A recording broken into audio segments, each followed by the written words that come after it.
ਜਿਹੜੀ ਮੇਰੀ ਸਭ ਤੋਂ ਜ਼ਿਆਦਾ ਵੀਡੀਓ ਵਾਇਰਲ ਹੁੰਦੀ ਪਈ ਹੈ ਉਹ ਹੈ ਇਹ ਜਗ੍ਹਾ। अस्सलाम वालेकुम, मैं मोहम्मद अल्ताफ ते मेरा यूट्यूब चैनल है पेंडू जट। जेड़े मेरे चैनल ते नवा है जल्दी जल्दी करो सबसक्राइब ते वीडियो करेंदे पे स्टार्ट।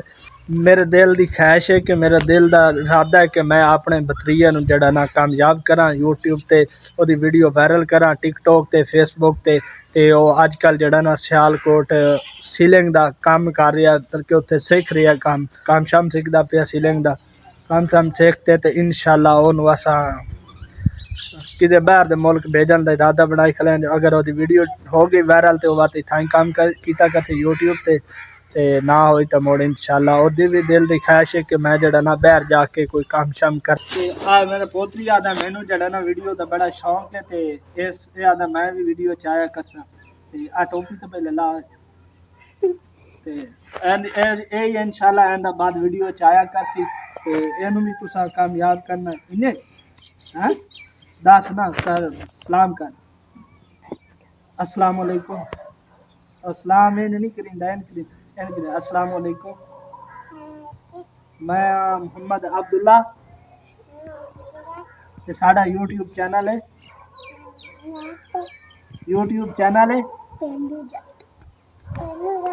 पेंडू जट बात मैं वीडियो च लाइक कोई नहीं पेंडू जट दस जेड़ा साडे चैनल ते नवा आया जल्दी जल्दी करो सब्सक्राइब ते मैं हुण करैंदा पिया वीडियो स्टार्ट। हाँ जिंदाबाद हुण सीवन कटदा पिया मैं आख हैं पहले नंबर अपनी जुत्ती तो सीधी कर पुठी पाई सीधी कर जल्दी कर ए इथे तू पीछो चल हुण भाई हुण आ सबसक्राइब करना है ते सानू फॉलो करना है साडी वीडियो देखनी है कामयाब करना है पितरेर मेरे नू मैनू मेरे अब्बू नू हाँ जिन पाकिस्तान जिंदाबाद। चलो जी केड़ा मोटरसाइकिल है छेक दी दस केड़ा मोटरसाइकिल है 125 है 125 है केड़ा 125 हुण मैं चलाइंदा पी हैं चलावा हैं चलो जी स्टार्ट करेंदा पी ओ मेरा कलर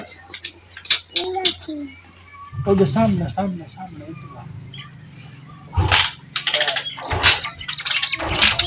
ब्रेक ला कर दिया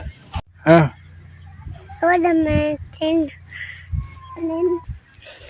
जेड़ी मेरी सब तो ज्यादा वीडियो वायरल होंदी पई है वो है आ जगह आ गली है पे मेरे घर दे नाल घर ते आ गली है पे ते इंशाअल्लाह मेरी वीडियो आने करीब जड़ा ना ज्यादा वायरल होवे सी।